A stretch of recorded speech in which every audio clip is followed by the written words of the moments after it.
Bonjour à toutes et bonjour à tous et bienvenue pour cette nouvelle vidéo. Je vous accueille aujourd'hui avec de la musique ch'ti, la Ch'tite Farandole de Ch'ti Aimé. Alors, une salutation comme ça à tous mes amis qui me suivent depuis le nord de la France. Et puis parce que dans cette vidéo, c'est vrai qu'on va aborder pas mal de livres. Je vais baisser un peu le son évidemment de la musique pour que vous puissiez m'entendre parce que ça reste le principal. Mais voilà, dans cette vidéo, il va y avoir quand même plusieurs livres qui, directement ou indirectement, vont avoir un rapport avec le nord de la France, avec les ch'tis. Donc voilà, donc c'était un petit clin d'œil amical pour cette raison-là. Alors, ça fait longtemps que je vous ai pas fait de vidéo, je crois que ça fait depuis mars, et je regardais avant de préparer la vidéo, donc je crois que depuis mi-mars, donc ça fait 4 mois. En 4 mois, il s'en est passé des choses, j'en ai lu des livres, parfois j'ai un petit peu moins de temps pour lire, mais j'ai quand même réussi à lire, je crois que j'ai à peu près une vingtaine de livres à vous présenter, donc il y a quand même pas mal de choses à voir, donc je vais essayer de pas trop traîner, de pas passer trop de temps sur certains livres, il y a des fois où voilà, je vais passer moins de temps que dans d'autres, mais avec toujours la bonne humeur, le plaisir, et puis surtout dans l'attente de lire vos commentaires que j'adore. Merci pour tout votre soutien.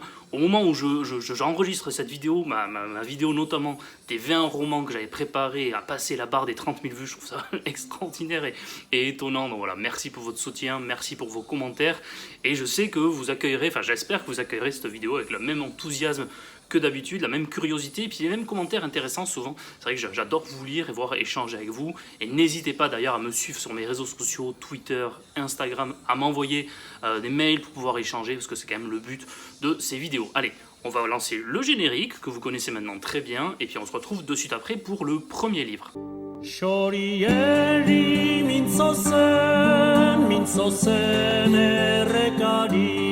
Oianeko zuaitzerita zeroko izarreri mintzo zen aizeari xoro baten zatzaukaten xorieni mintzo zen. Voilà, donc nous voici de retour après ce superbe générique. Alors, les livres sont dans le désordre, il n'y a aucune cohérence, il n'y a pas d'abord des livres d'histoire, après philosophie, etc. Ça va vraiment être dans le désordre. Donc il y a de tout, donc allez c'est parti, on va commencer par Racine, Jean Racine, et j'ai lu la pièce Bérénice à l'intérieur, ça fait longtemps que je voulais lire cette pièce, alors là c'est le tome 1 des intégrales des pièces de Jean Racine. Dans celle-ci on va trouver la Thébaïde, Alexandre le Grand, Andromaque, les Plaideurs, Britannicus et Bérénice, et justement moi c'est Bérénice que j'ai lu, alors je posais les autres livres que j'avais dans la main. Alors, Bérénice, de quoi ça parle? On a Titus qui va devenir empereur romain, qui a toujours été amoureux de Bérénice, mais qui a une reine étrangère, qui n'est pas romaine. Et au moment où son père décède, où il va pouvoir devenir empereur, il se dit quand même, mais peut-être que ça va gêner les grandes familles romaines que Bérénice ne soit pas romaine. Il les consulte et effectivement, eh bien, ça les dérange. Et effectivement, il comprend qu'il ne pourra pas devenir empereur s'il épouse Bérénice. Donc là, il y a un grand dilemme qui se pose à lui. Et ce qui est intéressant dans cette pièce, c'est qu'on a en face, donc Bérénice, la figure de Bérénice, qui elle est courageuse, haute, droite, attends que Titus vienne le voir, vienne lui dire, ben voilà, on va se marier. Et Titus, il n'ose pas aller lui dire qu'il n'a pas envie. Il passe par l'intermédiaire d'Antiochus, qui est son grand général militaire, qui lui a permis de remporter de grandes victoires, et qui est lui-même amoureux de Bérénice. Donc voilà, ça complique un petit peu les choses. Et en fait, cette pièce, elle est assez simple dans le résumé.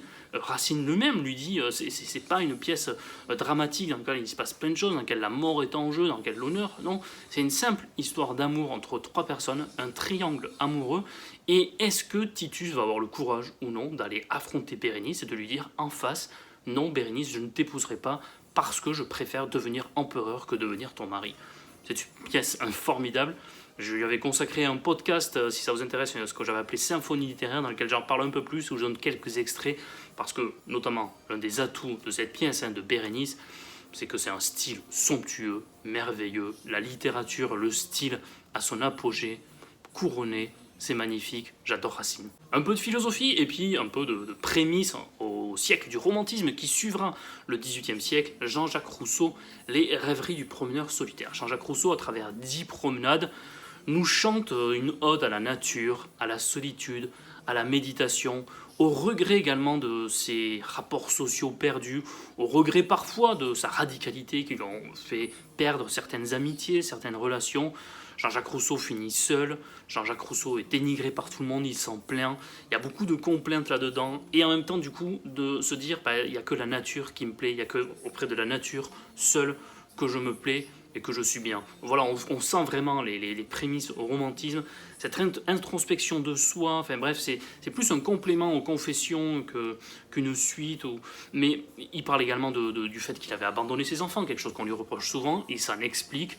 Bref, j'ai beaucoup aimé cette courte lecture, vraiment, c'est très agréable. Et puis là aussi, le style est somptueux. Jean-Jacques Rousseau est parfois assez drôle, tellement il y a des fois où c'est pittoresque, mais c'est génial. Donc voilà, j'ai beaucoup aimé Les rêveries du promeneur solitaire de Jean-Jacques Rousseau. Et là, c'est aux éditions Classic Pocket que j'avais. Prochain livre, Alain Fournier, Le Grand Môle. Voilà, bon là c'est un grand classique de la littérature, je ne l'avais jamais lu, et oui, alors beaucoup le disent, moi je l'ai lu adolescent, ben moi non, là j'ai pas eu cette chance de le lire adolescent, donc je l'ai découvert sur le tard, on est dans une pension, le narrateur François voit arriver Augustin Moll, un nouveau, et un jour on leur dit, ben, il faut aller chercher cette personne-là à la gare, dans une ville, à la gare, hein, pas à la gare, hein, dans une ville voisine, et Augustin Moll disparaît, fugue, prend une voiture, carrosse, hein, et il va à sa recherche. Il se perd sur le chemin, et il tombe dans un domaine merveilleux où il y a des fêtes, des enfants qui jouent, des déguisements, et notamment il tombe sur Franz de Gallet, dont on prépare le mariage. Voilà, on prépare le mariage de Franz de Gallet, et lui, il devient amoureux de Yvonne de Gallet, qui est la sœur de Franz de Gallet. À partir de là, il a envie absolument de retrouver ce domaine. Ce domaine existe-t-il? Est-il merveilleux?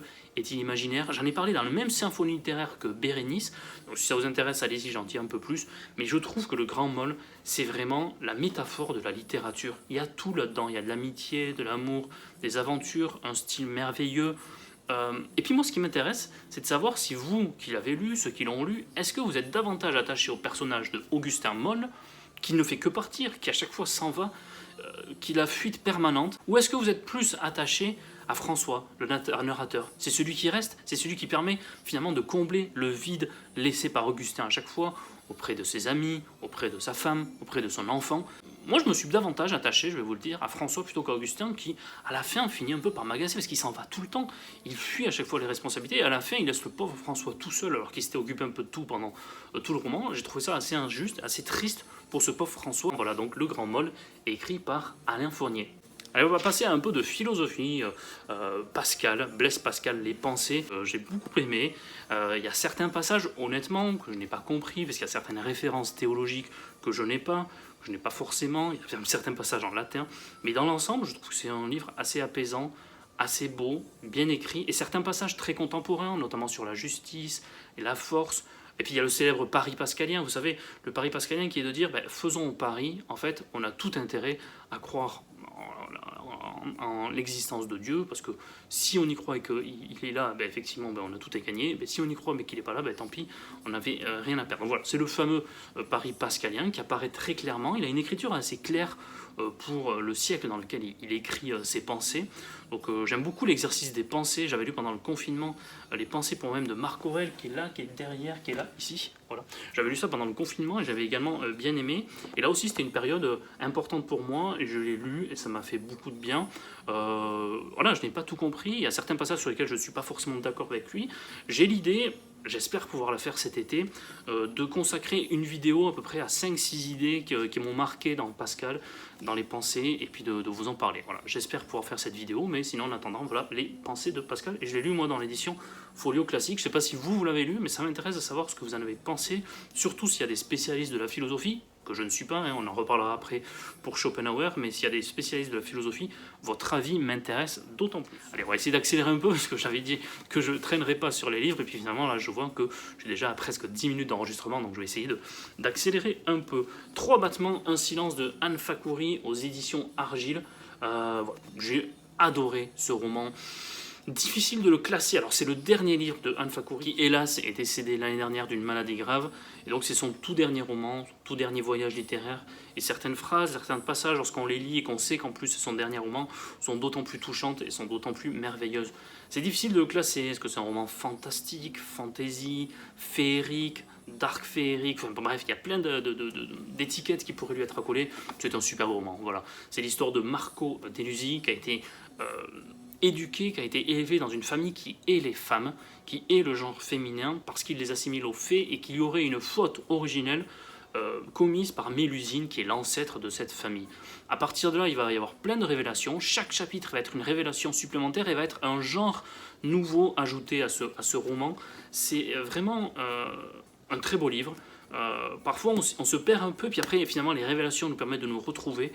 C'est génial, il y a des faits, il y a des nouvelles créatures, et puis en même temps, un certain côté historique sur certains aspects, sur la transmission, l'idée d'une possibilité tout le temps de changer, de ne pas être dans l'inéluctable, de ne pas être dans bah, c'est comme ça et ça ne changera jamais. Non, Marco apprend à changer les choses, et je trouve ça assez fantastique. Voilà, 3 battements en silence, je vous encourage vraiment. Puis en plus, à chaque fois, les éditions Argile parviennent à nous époustoufler par leur superbe couverture. J'adore leur couverture. Ça fait le 3e livre que je lis de leurs éditions et à chaque fois je suis fan de leur couverture. Voilà, donc 3 battements, un silence de Anne Fakouri. Un livre historique d'Elisabeth Badinter, Le pouvoir au féminin, une biographie d'Elisabeth Badinter, j'en ai parlé sur Twitter récemment, une biographie de Marie-Thérèse d'Autriche, l'impératrice reine, vous savez, la fameuse mère de Marie-Antoinette, l'impératrice d'Autriche à la fin du XVIIIe siècle. Et ce qui est intéressant dans cette biographie, c'est que Elisabeth Badinter aborde les différents aspects de l'impératrice. Elle doit gérer le pouvoir et puis en même temps, elle doit être une mère.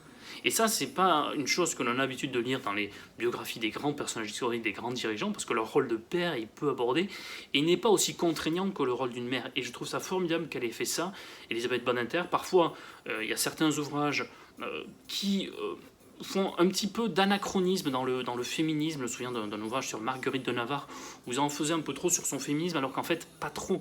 À l'époque, ça n'avait pas tant d'impact que ça, son côté féminin et le genre qu'elle avait, alors que là, oui, clairement oui, le fait d'être à la fois impératrice et puis à la fois d'avoir plusieurs grossesses a un véritable impact sur sa personnalité et peut être contraignant sur sa manière de gérer le pouvoir. Elle le fait formidablement bien, Elisabeth Badinter, et ça crée forcément une sorte de fascination, d'admiration pour Marie-Thérèse d'Autriche, en dépit de ses défauts, hein, qu'elle n'élude pas, mais qui sont assez minimes, on va dire, par rapport à la force de caractère qu'elle a dû avoir pour gérer les 2 rôles à la fois. Voilà, donc Le pouvoir au féminin, Elisabeth Badinter, je les ai lus aux éditions Flammarion. Alors, prochain roman, c'est un roman d'un de mes auteurs préférés, Alexandre Dumas, La Dame de Montsoreau. Il fait partie de la cycle des guerres de religion, avec notamment La Reine Margot, qui a fait juste avant, et puis après il y aura les 45 à lire, donc je m'apprête à lire. Je vous en avais parlé de La Dame de Montsoreau, je ne sais pas si vous en souvenez, l'année dernière, lorsque j'avais fait ma vidéo, mon voyage littéraire, et j'avais visité le château de Montsoreau, voilà, qui inspira Alexandre Dumas pour trouver le nom, et pour trouver donc le personnage de la Dame de Montsoreau, même si après ça n'a rien à voir avec le château de Montsoreau. D'ailleurs, le château de Montsoreau s'écrit avec un T, alors que là vous voyez SO directement. Bref, c'est l'histoire à la fois de Henri III, qui doit gérer la rivalité avec son frère François, la rivalité avec le duc de Guise, la rivalité avec le protestant Henri de Navarre, futur Henri IV, et puis à la fois il y a des histoires d'amour, avec notamment Bussy, qui est un proche justement de son frère, et cette fameuse Dame de Montsoreau. Donc il y a à la fois les complots politiques, historiques, puis à la fois ces histoires d'amour. Je vais être clair, je trouve que ce n'est pas du tout le meilleur des Dumas. Il m'a même parfois un petit peu ennuyé, et je me disais, bon, maintenant, Alexandre, il faut avancer un peu, parce que voilà, il y a des fois où j'ai trouvé vraiment des longueurs, que j'avais trouvées également, malgré certaines scènes génialissimes, que j'avais trouvées dans Le Vicomte de Bragelonne, qui est pour moi le moins bon des 3 romans du cycle des Mousquetaires. Et là, c'est pareil, on a certaines longueurs assez désagréables, notamment lorsqu'il va parler des intrigues de cour et des amours dans la cour, et je trouve que on sent clairement qu'il veut faire durer le roman parce qu'il l'avait écrit sous forme de roman feuilleton, j'imagine. Et il y a parfois l'impression de voilà, on fait durer, alors que lorsqu'il s'intéresse uniquement au complot politique et puis à l'intrigue principale, qui est l'histoire d'amour entre Bussy et la Dame de Montsoreau, là c'est brillant. Voilà, je trouve dommage vraiment qu'il y ait ces passages un peu longs qui atténuisent vraiment les qualités d'Alexandre Dumas, qui est un formidable conteur et qui est un immense romancier historique. Pour moi, ça fait partie des 2-3 meilleurs. Donc voilà. Malgré tout, un Dumas moyen reste un Dumas, donc reste un très bon livre. Donc je vous encourage, si vous ne l'avez pas fait, à lire La Dame de Montsoreau. Allez, le prochain livre que je vais vous présenter est une nouvelle pièce de théâtre. Ça s'appelle donc Le dialogue des Carmélites et c'est de Georges Bernanos. C'est l'histoire donc de Blanche de la Force, qui est une aristocrate et qui décide d'abandonner ses privilèges, de les nier et de rentrer dans les ordres, voilà, de rentrer dans ce couvent chez les Carmélites. Donc elle se sacrifie, elle renonce à ses privilèges, elle renonce à ce statut. Or ensuite arrive la Révolution, les sœurs sont arrêtées et elle, que doit-elle faire? Est-ce qu'elle doit être solidaire avec elle? Est-ce qu'elle doit accepter la possibilité d'échapper au sort de ses sœurs, donc des carmélites. C'est une pièce de théâtre extraordinaire, je pense notamment aux 2 derniers actes qui sont magnifiques sur le renoncement, sur la peur, sur le courage, sur la fuite. Tous ces aspects-là sont abordés dans cette courte pièce de théâtre qui est merveilleuse. J'aime beaucoup Georges Bernanos, je vous avais déjà parlé, je crois, du Journal d'un curé de campagne, il fait partie de mes romans favoris. Et là, avec ce dialogue des Cormélites, Georges Bernanos confirme que pour moi, il est l'un des plus grands du XXe siècle. Autre roman, autre grand classique du XXe siècle, Le Parfum de Patrick Süskind. Génial, Jean-Baptiste Grenouille, personnage aussi fascinant qu'effrayant. Donc c'est l'histoire de Jean-Baptiste Grenouille qui naît sans odeur. En fait, il n'a pas d'odeur et il a pourtant le nez parfait. Il arrive à tout reconnaître, toutes les odeurs, etc. Et lui, son objectif, c'est de réaliser le parfum parfait, le parfum ultime à partir de l'odeur d'une jeune fille vierge qu'il a un jour assassinée. Il a envie de retrouver cette odeur et pour cela, il va réaliser le parfum parfait à partir de l'odeur qu'il va retrouver sur plusieurs jeunes filles qu'il va assassiner. C'est terrible. Les 2 dernières scènes sont monstrueuses, sont très marquantes. On n'en ressort pas indemne. Il y a des fins de romans comme ça qui rentrent dans l'histoire. Je pense notamment à Martin Eden de Jack London, mais celle-ci, pour moi, rentre de la même manière, de manière différente, mais sur le même niveau. Enfin, c'est incroyable. J'ai adoré cette lecture. C'est une expérience de lecture en plus. Parfois, je me moque un peu de l'expression expérience de lecture, mais là, je crois qu'on peut vraiment le dire parce que à chaque fois, l'odeur, l'odorat, les parfums, les senteurs sont présentes tout au long du roman pour décrire tous les personnages qu'il rencontre, tous les lieux. Et c'est fascinant de réussir à le faire comme ça tout au long d'un livre. Voilà, donc Le Parfum de Patrick Süskind. Et j'enchaîne de suite avec un autre roman. Alors là, je l'ai lu dans l'édition La Pléiade, mais je n'en ai lu qu'un à l'intérieur. Ça s'appelle Vol de nuit de Antoine de Saint-Exupéry. Et là aussi, c'est génial. On suit les aventures donc de Rivière, les débuts de l'aviation. Et Rivière, en fait, il a une idée, c'est que pour compenser le fait que, normalement, toute la journée, les avions, pour délivrer des courriers, pour délivrer le courrier, prennent énormément d'avance sur le train, par exemple, ou sur les autres voies terrestres. Mais la nuit, ils perdent cette avance parce que la nuit, les avions ne peuvent pas circuler parce que c'est trop dangereux. Rivière, lui, va être convaincu du contraire, il va faire prendre des risques à ses pilotes, il va être acharné pour cela, et il va les faire piloter de nuit, jusqu'au bout, jusqu'à la mort éventuelle de ces pilotes, mais c'est pas grave, seule la mission compte, et il y a une sorte de mission presque d'une foi christique dans le fait que oui, c'est possible, je vais vous démontrer que l'aviation est le meilleur moyen de délivrer des courriers, jusqu'à faire prendre tous les risques, peu importe, c'est le projet collectif qui est au-dessus de tous les destins individuels. C'est merveilleux cette foi qu'il a, Rivière, en son projet, qu'on lui souscrive ou non, mais je trouve ça assez merveilleux. On peut se sentir proche de lui. J'ai trouvé parfois une ressemblance avec le livre de Romain Gary, Les Racines du ciel, où on a un personnage principal qui n'a qu'une idée en tête, c'est de traverser l'Afrique et de dire à tout le monde arrêtez cette chasse aux éléphants. Et j'ai trouvé la même foi, presque le même aveuglement de tout ce qui se passe autour. Vraiment, la seule chose qui intéresse ce personnage, c'est la chasse aux éléphants. La seule chose qui intéresse Rivière, c'est de démontrer que l'aviation est le meilleur des moyens pour délivrer des courriers. J'ai trouvé ça superbe, c'est un superbe roman, donc voilà. Vol de nuit de Antoine de Saint-Exupéry. Ça m'a vraiment donné envie d'en découvrir d'autres de lui, donc n'hésitez pas en commentaire là aussi à me donner des conseils pour lire un prochain Saint-Exupéry, je le ferai avec grand plaisir. Encore un peu de philosophie, je vous en parlais tout à l'heure, Arthur Schopenhauer, le monde comme volonté et comme représentation. Alors là, je vais éviter de faire une analyse philosophique de ce livre, d'abord parce que je ne suis pas philosophe, je l'ai lu vraiment en tant qu'amateur, par curiosité. Je n'ai pas tout compris, je vais être honnête, je ne suis pas sûr d'avoir tout compris. J'ai clairement compris la distinction essentielle entre la volonté qui est donc ce que l'on voit véritablement, l'idée qui existe dans le monde, et puis la représentation qui est le monde tel qu'on se le représente. Mais après, c'est vrai qu'il y a certains détails que je n'ai pas trop compris. Je comprends pourquoi on l'accuse de pessimisme par ses références à l'ennui, à la souffrance, à la douleur, mais je ne l'ai pas trouvé si pessimiste que ça. Je ne saurais pas vous faire une grande démonstration, encore une fois, parce que je dirais probablement de grandes bêtises, je vais laisser les philosophes le faire, mais c'est une lecture que j'ai trouvée agréable, et plus on avance dans l'ouvrage, plus on le comprend. Alors c'est sûrement pas parce qu'il s'exprime de plus en plus clairement, mais c'est sûrement parce que moi je m'y suis habitué de plus en plus. J'ai bien aimé une de critiques qui fait finalement de ce qu'on peut appeler aujourd'hui l'art contemporain.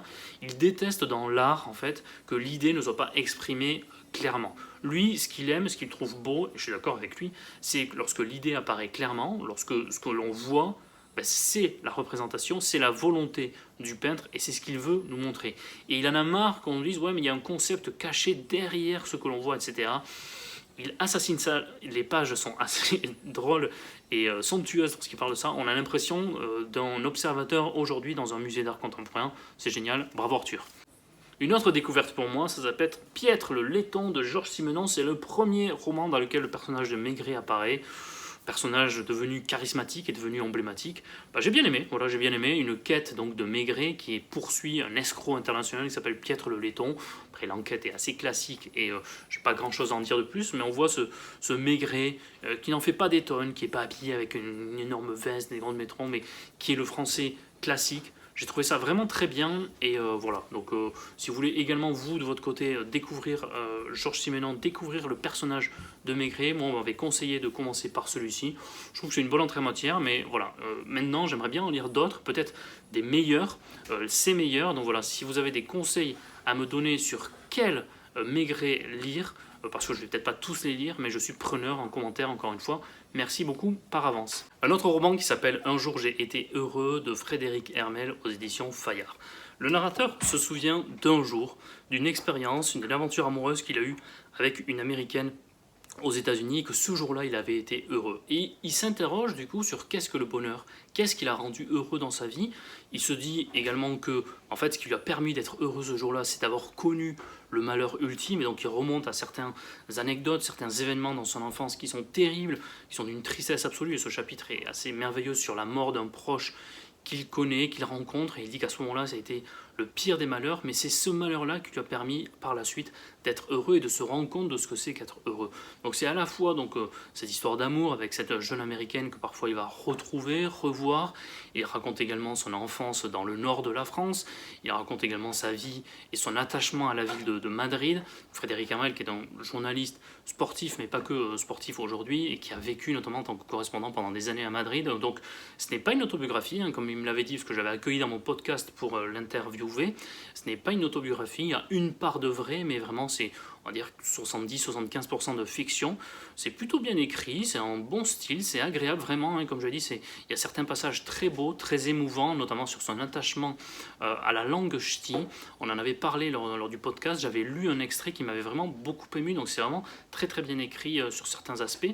Il donne en plus, il en profite pour faire certaines saillies, il en profite pour donner certains avis, parfois très drôles, parce que parfois dans l'exagération, notamment sur les coureurs et les marcheurs, c'est un passage très drôle sur lequel il revient justement dans le podcast. Également, ça lui permet également de raconter plusieurs de ses expériences littéraires, musicales, cinématographiques. C'est vraiment à la fois donc un bon roman, puis à la fois un panthéon littéraire. C'est son tout premier roman. Il avait écrit des essais, notamment une biographie de Zinedine Zidane. Là, c'est son tout premier roman, qui est très émouvant, qui laisse bon espoir pour l'avenir en espérant qu'il écrive d'autres romans par la suite. Donc voilà, vraiment un des coups de cœur pour moi de ce début d'année. Donc vraiment littérairement, c'est un roman que je vous conseille. Vraiment, c'est un bon roman et donc c'est écrit chez Fayard et ça s'appelle Un jour j'ai été heureux par Frédéric Hermel. Un livre d'histoire à présent, écrit aux éditions Passé Composé par Jérôme Fehrenbach, Les fermiers, la classe sociale oubliée. J'ai été très enthousiaste par ce livre, parce que voilà, j'ai un attachement profond à la classe paysanne, du fait de voir tous mes ancêtres qui étaient des paysans et des fermiers, donc j'attendais énormément de ce livre. L'ouvrage me faisait croire en un ouvrage, une histoire de la classe sociale des fermiers de manière globale, de manière générale. Et en fait, j'ai été un peu déçu par cet ouvrage. C'est pas un ouvrage dont j'ai beaucoup apprécié la lecture, parce que, bon, d'une part, il ne parle quasiment que de certains territoires du nord de la France, donc voilà, déjà, alors, encore une fois, hein, j'ai beaucoup d'amitié pour le nord de la France, mais c'est vrai que du coup, à chaque fois, il y avait des noms de villes, etc., que je ne connaissais pas et qui ne me touchaient pas.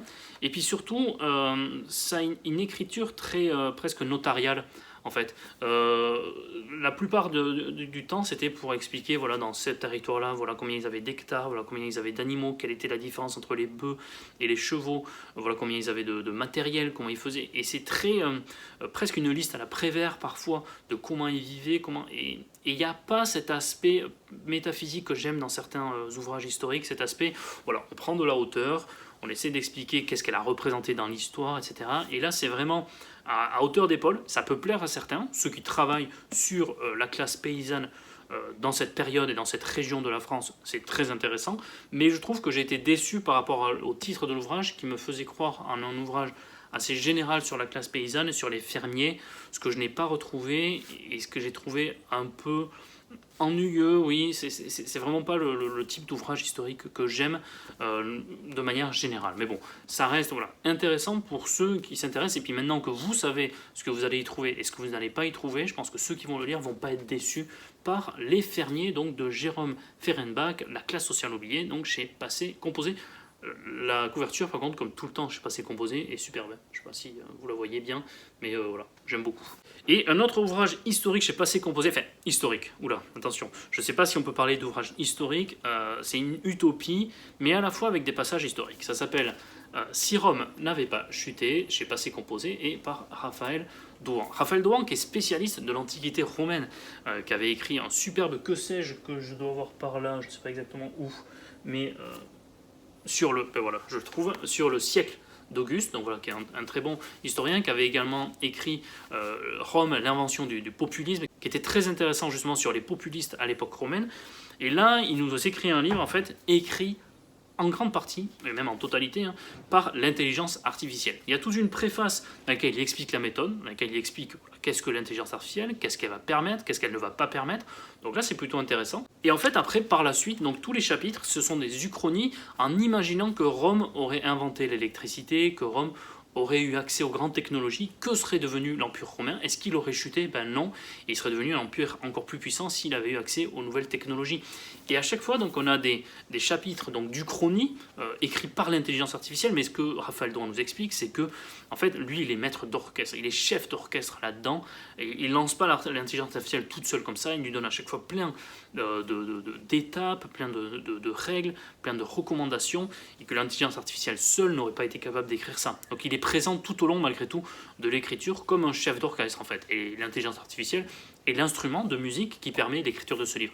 Il s'en justifie, c'est très intéressant, on peut apprécier ou ne pas apprécier, mais alors ce que je trouve bien, alors il y a aussi des illustrations qui sont faites par l'intelligence artificielle, voilà, de très très belles illustrations, voilà.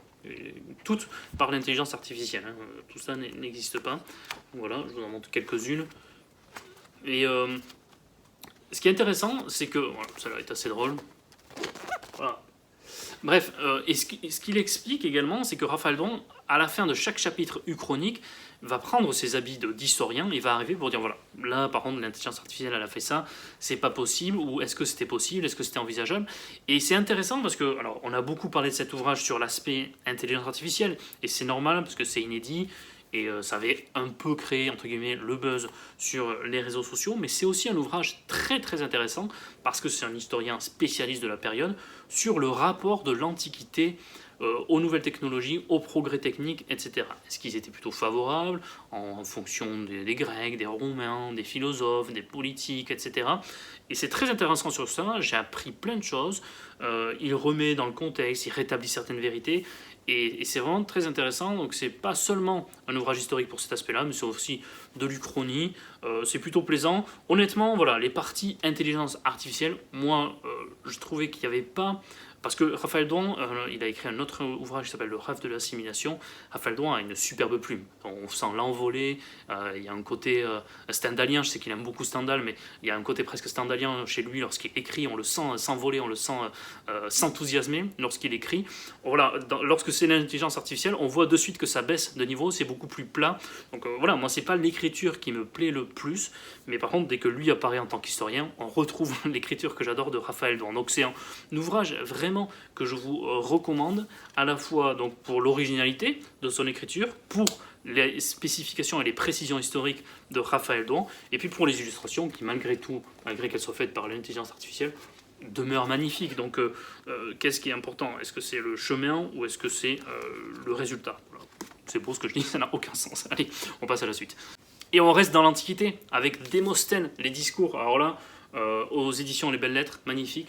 Je vous mentirais si je vous disais ouais, j'ai lu tout ça. Non, c'est pas vrai.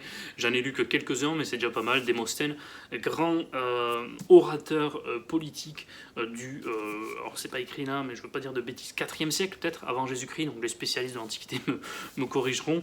Voilà, c'est plusieurs de ces grands discours où il a pris part à la vie de la cité, il a pris part à des grands procès politiques. Je sais pas exactement combien j'en ai lu, pas énormément, mais parce que c'est assez long, puis il y a à chaque fois la contextualisation avant le discours, mais enfin j'en ai lu quand même quelques-uns, une bonne dizaine, ce qui est pas mal, parce qu'à chaque fois c'est long, c'est super, voilà j'adore. On sent le grand orateur, ses luttes contre l'injustice, contre la corruption, il y a notamment un procès, je sais plus comment il s'appelle exactement, je vais pas le retrouver là, mais que j'ai adoré toute son intervention et toute sa démonstration sur la lutte contre la corruption. C'est génial, donc ça me donne envie de continuer, je vais continuer à les lire, mais vraiment aux éditions Les Belles Lettres, si l'Antiquité vous intéresse et si vous aimez les grands procès ainsi que les grands orateurs, enfin cet ouvrage il est fait pour vous, c'est un bijou, c'est un bijou, voilà, j'adore, Démosthène, super. Et il en reste plus beaucoup, mais il m'en reste quand même encore 5-6, je sais pas combien on est là exactement. Alors il y a notamment Star Wars, la Haute République en pleines ténèbres de Claudia Gray. Vous vous souvenez, je vous avais déjà parlé du cycle de la Haute République, j'avais fait une vidéo exprès sur ça où je parlais de la lumière des Jedi. J'ai aussi lu L'Orage gronde dans la même version de la Haute République. Et voilà, c'est vraiment bien. Et c'est vraiment de superbes aventures dans l'univers de Star Wars, avec originalité. Celui-là, En pleine ténèbres, pourrait se lire plutôt par un adolescent. C'est très clair et c'est très bien. L'Orage gronde est peut-être plus adulte comme roman, mais vraiment bien. Et on sent la cohérence. Et on voit que même si les auteurs sont pas les mêmes, parce que L'Orage gronde n'a pas été écrit par Claudia Gray, et La Lumière des Jedi n'avait pas non plus été écrit, c'est à chaque fois des auteurs différents, mais on voit qu'ils ont travaillé ensemble, parce que la cohérence, l'univers, l'évolution des personnages, je pense notamment au personnage de Mark Unruh, qui évolue, dont on découvre pas mal de choses dans L'Orage gronde, c'est super, c'est vraiment bien. Une joie sauvage et douce, et c'est aux éditions Michalon. C'est un texte que j'ai adoré. Adeline Baldacchino, dont j'avais adoré l'un de ses romans, également plusieurs de ses essais que j'aime beaucoup, donc c'est une autrice que je suis particulièrement, et là, Une joie sauvage et douce, elle raconte sa grossesse, elle raconte la naissance de son enfant. On a vraiment un carnet des premiers jours, des premières semaines, des premiers mois, merveilleux, c'est très bien écrit, c'est très doux, et on a enfin un récit positif, optimiste et créatif sur la naissance. Ça a été un épanouissement pour elle, une révélation. Son esprit créatif, au contraire, s'en est augmenté. C'est la plus belle expérience de sa vie. Elle le raconte vraiment très bien avec sa plume si géniale. Donc voilà, Une joie sauvage et douce. Si vous avez été parent ou même si vous ne l'êtes pas, je vous encourage à le lire. Ça va vous rappeler certains souvenirs, ça va vous donner envie sur certains aspects. C'est très bien écrit. Notamment le passage où on raconte le premier sourire de son enfant. C'est vraiment très touchant. Donc voilà, je vous le recommande. Très très grand essai. L'espèce humaine de Robert Antelme aux éditions Gallimard.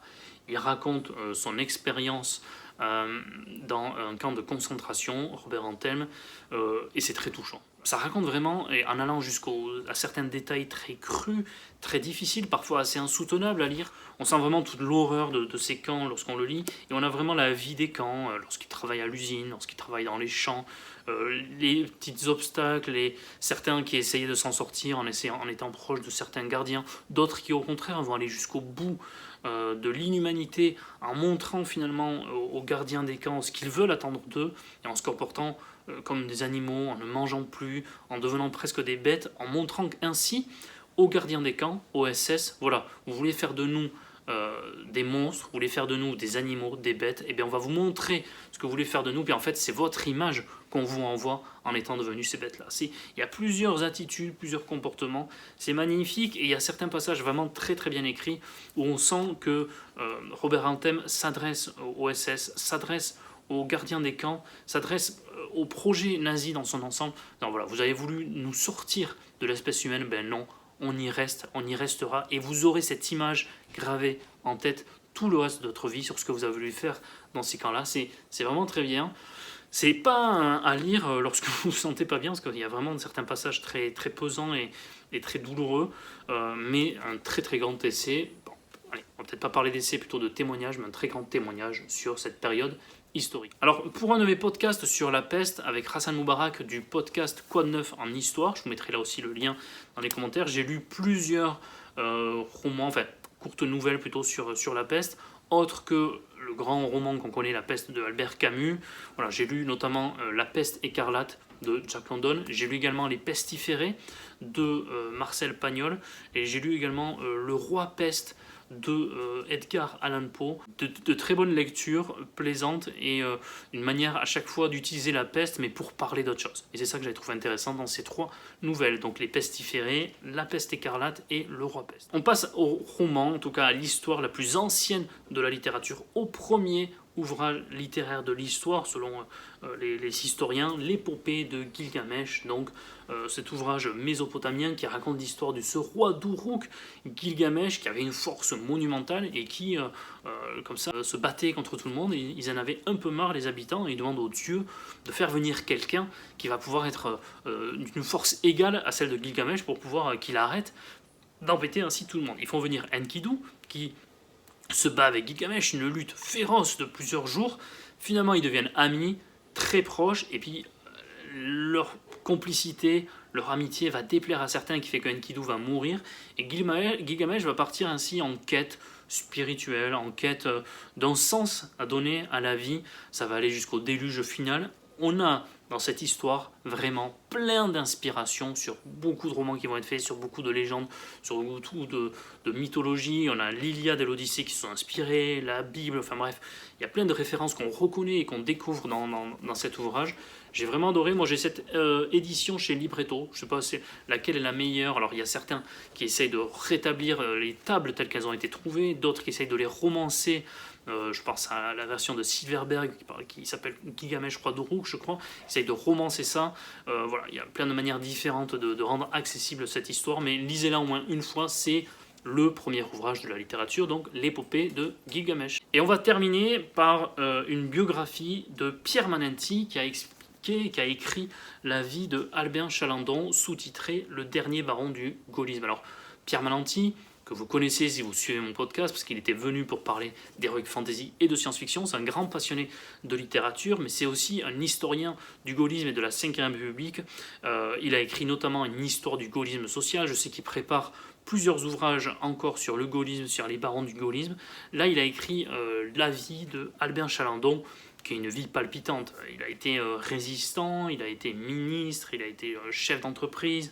Bref, il a eu plusieurs vies en une.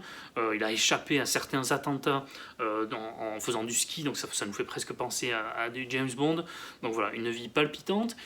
Pierre Manenti aborde également les affaires qui ont entouré, qui ont ombragé un peu la vie de Albin Chalandon, bien qu'il montre tout au long de son ouvrage qu'à chaque fois finalement il était innocent, mais il n'a jamais eu de chance, il était toujours mêlé à certaines affaires. C'était difficile de toute façon lorsque vous êtes au pouvoir sous la Ve République d'échapper à certaines accusations lorsque vous avez du succès, que ce soit politique ou dans les affaires. Donc voilà, donc c'est vraiment une très belle biographie, comme à chaque fois Pierre Manenti, et c'est là qu'on reconnaît le passionné de littérature.